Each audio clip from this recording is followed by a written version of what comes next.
Hello mga ka-happy, it's me, Ma'am Gmail, and for today's video, magbo-voice over lang tayo. And ito ang fantasy word ng Tagaytay City and close siya mga ka-happy kaya hindi tayo nakapunta. But the next video will be start on the ginger house. Ayan.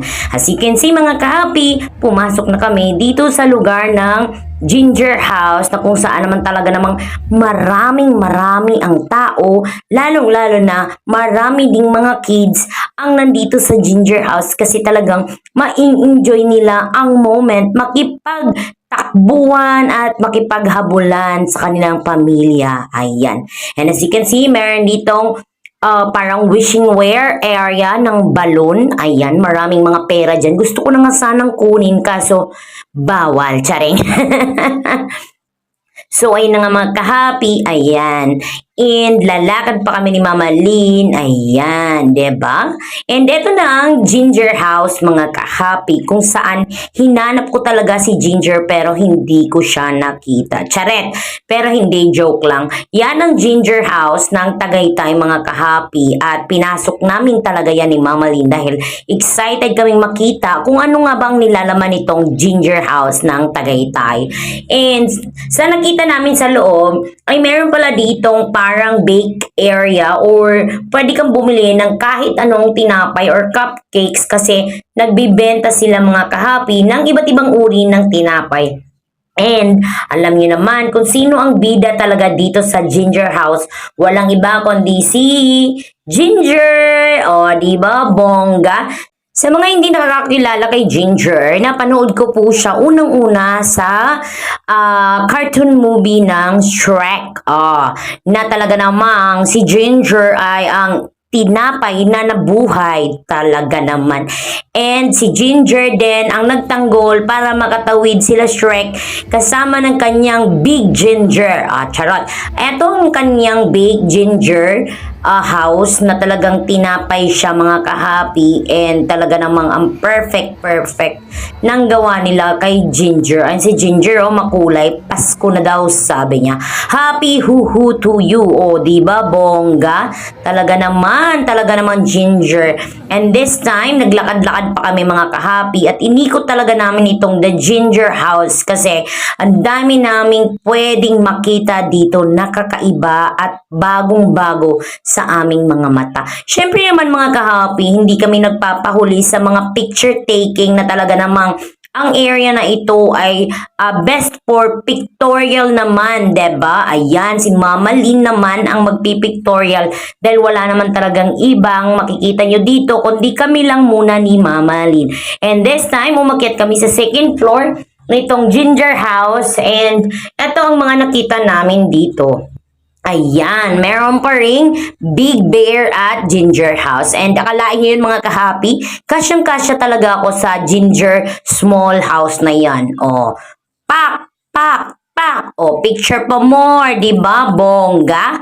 And ayan, after ko dyan, syempre hindi naman din magpapahuli si Mama Lynn kung kaya naman, pasok Mama Lynn.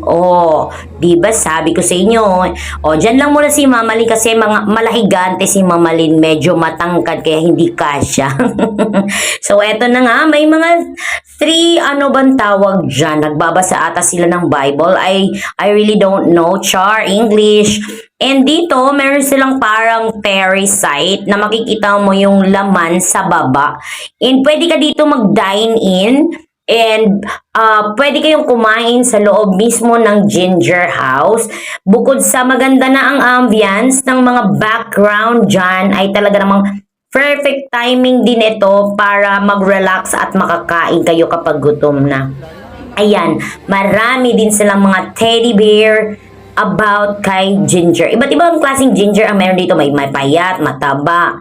So, ayan, napagod ang lola nyo. Kaya umupo muna ako sa crystal bowl. Chareng! So, dito naman na side mga ka-happy ay andyan yung mga small little fish na talaga namang tatanggalin ng mga kalyo ng mga paa nyo. Gusto ko sana ilublob yung paa ko kaso baka mamaya mahilo kasi nga naman amoy shoes, charing.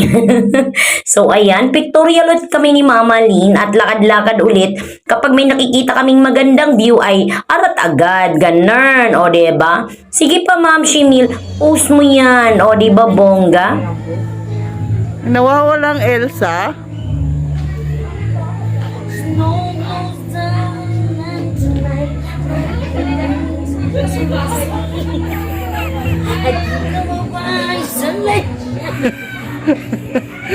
Joke lang.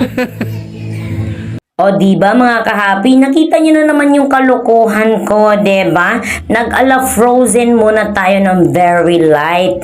Kasi nga naman mga kahapi, ini-enjoy ko talaga yung moment na makasama ang mga gamit ni Elsa, charing. Hindi, ayan. Yung part na to mga kahapi, ang ganda ng background, kung saan feel na feel mo talagang nasa US ka. Kasi yung background, ang ganda talaga, mala snow, o diba? And dito naman mga kahapi sa side na to, marami ditong mga plantito, plantitas, and meron ding mga palaruan ng bata like duyan. And ayan yung sinasabi kong mga plantito, plantitas, mga kahapi, kung saan ang dami-dami din ditong flowers. And actually, itong site na to, pwede talaga itong gamitin for wedding. Ayan, meron na naman ditong maliit na, ano ba tawag dyan? Hindi ko sure kung nakalimutan ko kung anong tawag dyan mga kahapi. Pero wishing area din yan mga kahapi. And marami talagang nagre-relax sa side na ito mga kahapi kung saan maganda talaga magmuni-muni. Kalimutan ng problema, iwanan sa bahay, diba? And dito naman mga kahapi ang food area na kung saan pwede kayong bumili ng takoyaki and hindi kami nakabili kasi ang tagal maluto, nakakaloka. So lumayas na kami at nagpictorial na naman kami sa ibang site kasi wala naman kaming ibang gagawin. And dito, ayan, hindi kami pwedeng pumunta dyan, mga kahapi. I think sarado yan para siguro yan sa mga wedding or mayroong mga special occasion, mga kahapi. And dati ata mga kahapi, yung side na yon na para bang may ay activity area yan kaso medyo luma-luma na kaya hindi na nila pinapalaruan. Ganon. So, andito yung kanilang munting fountain na merong mga fish. At the same time, marami ding mga barya. Gusto ko na naman sanang kunin kaso wag na. Charot, ba? Diba? O yan, yan yung kinikwento ko sa inyo na parang play area nila dati pero hindi na siya pwedeng apakan ngayon baka kasi malaglag ka. And dito, nakita namin yung pagong ni Mama Lynn. Kaya naman mga kahapi, nag-video-video talaga kami. Ayun, di ba nakita niyo yung pagong? Ang cute-cute niya and ayan, langoy pa more. Mini pagong. Gusto ko sana siyang hawakan kaso madamot siya. Ayaw niya magpahawak. Kaya tingnan niyo naman, nagtago siya sa sulok. Oh, ayan si Mini Pagong. Ano ba naman to si Mini Pagong? So, ito yung ginger. Parang I think ito ay garden style ng ginger na location na ito. And kung mapapansin nyo, ang ganda ng kanilang lettering dyan. May pop flower. And this time, ayan, maraming nagpipictorial dyan. Andyan yung mga kasama namin sa sasakyan. Ayan, ang gaganda ng mga posing nila. O, diba?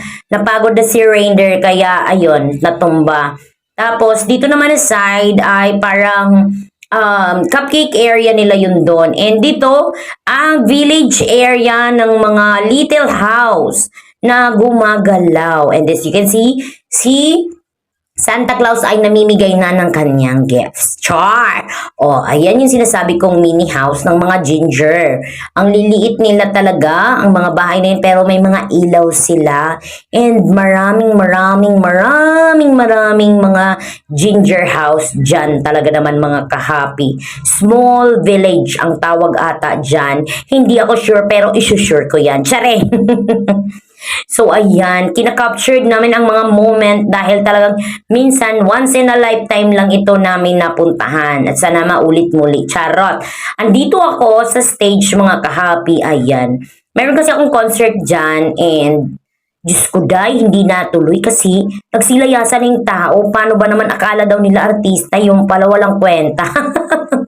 Hindi joke lang mga kahapi.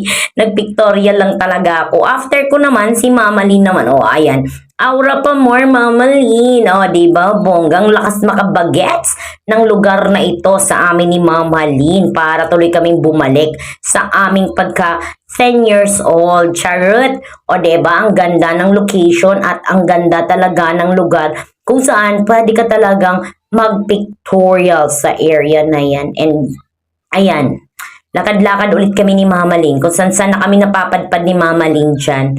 Marami kasing magagandang place dito or maraming magagandang location. Dito sa site na to, palabas na ito, malapit na. And nakita namin itong dream catcher na kung saan talaga si Kuya nagmuni-muni talaga dyan. Ayan.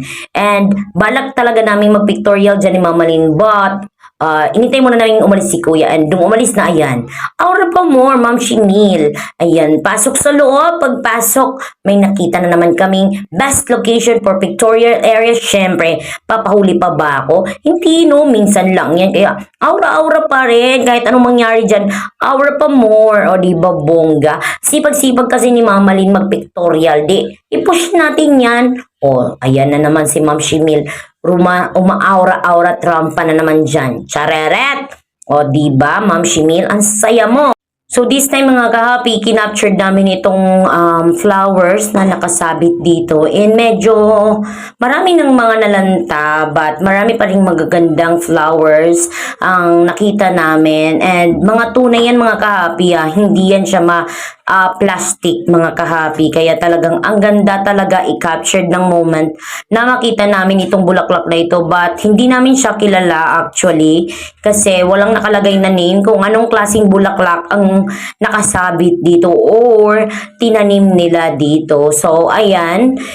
So, this time, mga ka-happy, ay nag-picture-picture na kami ni Mama Lynn sa Ginger House. Ayan.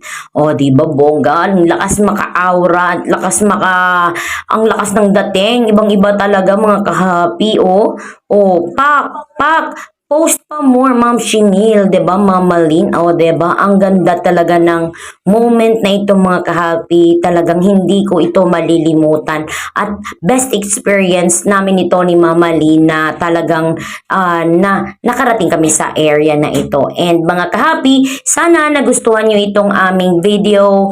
Sana huwag kayong magsawang supportahan kami sa aming journey dito sa ating YT World.